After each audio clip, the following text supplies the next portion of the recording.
आज हम लोग कक्षा 10 विषय विज्ञान में भौतिक विज्ञान में अवतल दर्पण तथा उत्तल दर्पण द्वारा बनने वाले प्रतिबिंबों के नियम सीखेंगे।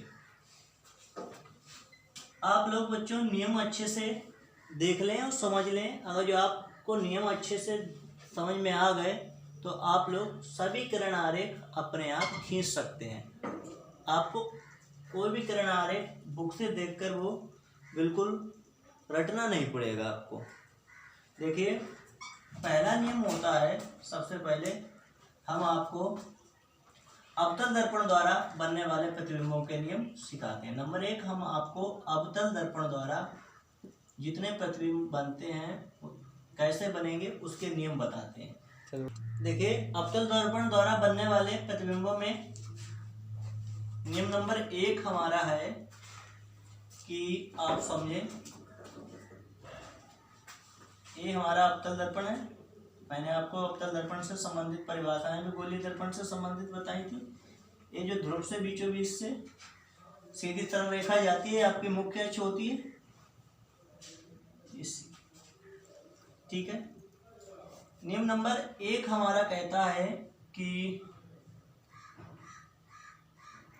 जो प्रकाश किरण, कोई भी प्रकाश किरण हो, जो प्रकाश किरण बिल्कुल ये मुख्य अक्ष है, ये क्या है हमारी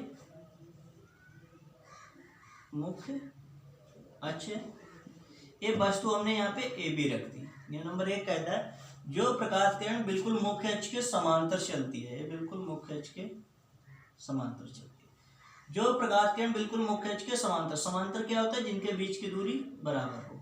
यहाँ से देखिए दूरी बराबर। जो रेखा आपकी, जो प्रकाश किरण मुख्य अक्ष के समांतर चलती है वो सदैव दर्पण से टक्कर के बाद क्या होगा, परावर्तन होगा। वो दर्पण से सदैव परावर्तन के बाद मुख्य फोकस से होकर जाती है। आपका एफ क्या होता है, मुख्य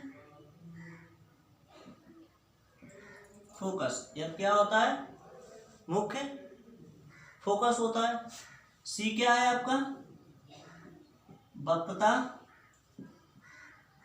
केंद्र। सी आपका क्या है, वक्रता केंद्र। एफ क्या है आपका, मुख्य फोकस है, ठीक है।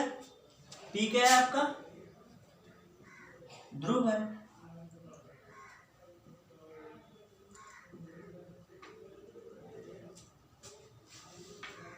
ठीक है, तो बच्चों समझ लें, जो प्रकाश किरण मुख्य अक्ष के समांतर चलेगी वो सदैव दर्पण से परावर्तन के बाद कहां से जाएगी, मुख्य फोकस से होकर जाएगी।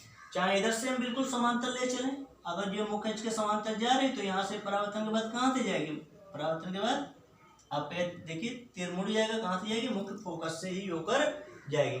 जितनी भी किरणें आप मुख्य अक्ष के समांतर चलाओगे, सभी जितनी भी किरणें आप मुख्य अक्ष के समांतर चलाओगे, ये सभी दर्पण से जब परावर्तित होंगी, टक्कर के बाद इनकी टक्कर होगी, तो टक्कर के बाद जब ये परावर्तित होंगी तो कहां से जाएंगी, ये सभी एफ से ही होकर जाएंगी। कहां से जाएंगी, एफ। और एफ आपका क्या होता है, मुख्य फोकस होता है। तो जितनी किरणें मुख्य अक्ष के समांतर चलती हैं वो सभी दर्पण से परावर्तन के बाद मुख्य फोकस से ही होकर जाती हैं। तो नियम नंबर 1 आप लोग ये ध्यान रखिएगा, ठीक है। इसका फिगर हम लोग आसानी से इस प्रकार अपने माइंड में फीड कर सकते हैं। ये मुख्य अक्ष होती है, ये कोई वस्तु आपकी रखी है ए बी, कोई भी प्रकाश किरण मुख्य अक्ष से समांतर जाएगी और परावर्तन के बाद जहां से भी जाएगी वो आपका क्या होगा, मुख्य फोकस होगा। नियम नंबर 2,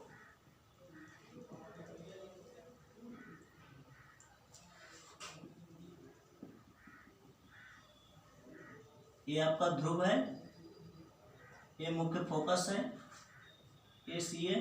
जो प्रकाश किरण मुख्य फोकस से होकर जाती है वो दर्पण से परावर्तन के बाद मुख्य अक्ष के समांतर हो जाती है। जितनी किरणें मुख्य फोकस से होकर जाएंगी टक्कर के लिए, वो टक्कर के बाद हमेशा मुख्य अक्ष के समांतर हो जाएगी, ठीक है। जो किरणें, यहाँ से कोई किरण जाए, मुख्य फोकस से होकर जा रही है, जैसे इसकी दर्पण से टक्कर होगी तो क्या हो जाएगी, मुख्य अक्ष के समांतर हो जाएगी और इधर के लिए चलने लगेगी, ठीक है। जो किरणें मुख्य फोकस से होकर जाती हैं वो दर्पण से परावर्तन के बाद मुख्य अक्ष के समांतर हो जाती हैं। नियम नंबर 2 है। नियम नंबर 3 हम लोग सीखेंगे। ये हमारा दर्पण है, ये ध्रुव है, ये मुख्य अक्ष है, ये आपकी वस्तु कोई रखी है ए बी, ये आपका एफ है, ये आपका सी है। जो प्रकाश किरण वक्रता केंद्र से होकर जाती है वो दर्पण से परावर्तन के बाद सदैव अपने ही मार्ग में वापस लौट आती है। ध्यान रखिएगा, जितनी भी किरणें सी से होकर जाएंगी, चाहे इधर से जाए, जितनी किरणें सी से जाएंगी वो दर्पण से टक्कर के बाद अपने ही मार्ग में वापस लौट आएंगी। तो ये अवतल दर्पण द्वारा बनने वाले प्रतिबिंबों के नियम थे। पहला नियम है, जो किरण मुख्य अक्ष के समांतर चलेगी वो टक्कर के बाद मुख्य फोकस से जाएगी। जो किरण मुख्य फोकस से जाती है टक्कर के लिए, वो टक्कर के बाद मुख्य अक्ष के समांतर हो जाती है। तीसरा नियम, जो प्रकाश किरण टक्कर के लिए सी से ऊपर जाती है वो टक्कर के बाद सी वाले ही मार्ग में वापस लौट आती है। तो ये नियम नंबर हमारा 3 था। अब हम लोग सीखेंगे उत्तल दर्पण द्वारा बनने वाले प्रतिबिंबों के नियम। ये हमारे अवतल दर्पण द्वारा बनने वाले प्रतिबिंबों के नियम थे। ये नियम आप ध्यान में रखेंगे तो आपसे अवतल दर्पण के जो प्रतिबिंब जितने भी बनते हैं सब आपसे बहुत आसानी से बनते चले जाएंगे। एक एक प्रतिबिंब को आप कई तरीके से बना सकते हैं अगर जो आपको ये नियम ध्यान है तो।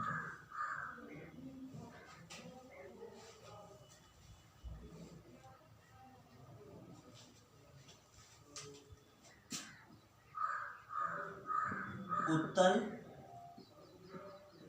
दर्पण द्वारा बनने वाले प्रतिबिंबों के नियम। उत्तल दर्पण द्वारा बनने वाले प्रतिबिंबों के नियम हम लोग सीखते हैं। देखिए नियम नंबर 1, एक उत्तल दर्पण है,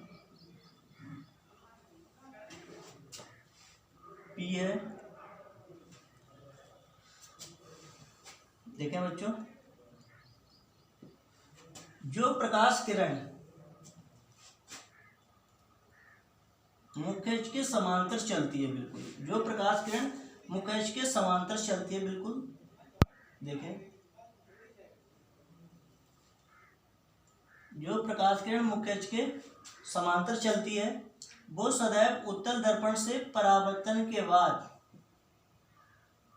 मुख्य अक्ष पर स्थित मुख्य फोकस से जाती हुई प्रतीत होती है। जो प्रकाश किरण मुख्य अक्ष के समांतर चलती है वो उत्तल दर्पण से परावर्तन के बाद मुख्य फोकस से जाती हुई प्रतीत होती है, या इसे हम कह सकते हैं मुख्य फोकस से आती हुई प्रतीत होती है। ठीक है, तो नियम नंबर 1 है हमारा, जो प्रकाश किरणें मुख्य अक्ष के समांतर चलती हैं बिल्कुल वो उत्तल दर्पण से परावर्तन के बाद मुख्य फोकस से जाती हुई प्रतीत होती है। नंबर 2 इसका हमारा होगा, ये 1 हमारा था, नियम नंबर 2 इसका होगा। नियम नंबर 2 है उत्तल दर्पण के लिए, जो प्रकाश किरण मुख्य फोकस की ओर आती हुई प्रतीत होती है। जो प्रकाश किरण हमें ये प्रतीत हो कि मुख्य फोकस की ओर आ रही है, जो प्रकाश किरण मुख्य फोकस की ओर आती हुई प्रतीत होती हैं वो उत्तल दर्पण से परावर्तन के बाद सदैव मुख्य अक्ष के समांतर हो जाती है। ये किरण यहाँ पे ऐसा लगेगा ये मुख्य फोकस की ओर जा रही है, लेकिन जैसे इसकी टक्कर होगी क्या हो जाएगी, मुख्य अक्ष के समांतर हो जाएगी। तो जो प्रकाश किरणें मुख्य फोकस की ओर जाती हुई प्रतीत होती हैं वो उत्तल दर्पण से परावर्तन के बाद मुख्य अक्ष के समांतर हो जाती हैं। नियम नंबर 3 हम लोग सॉल्व करेंगे। इसका नियम नंबर 3 होता है आपका,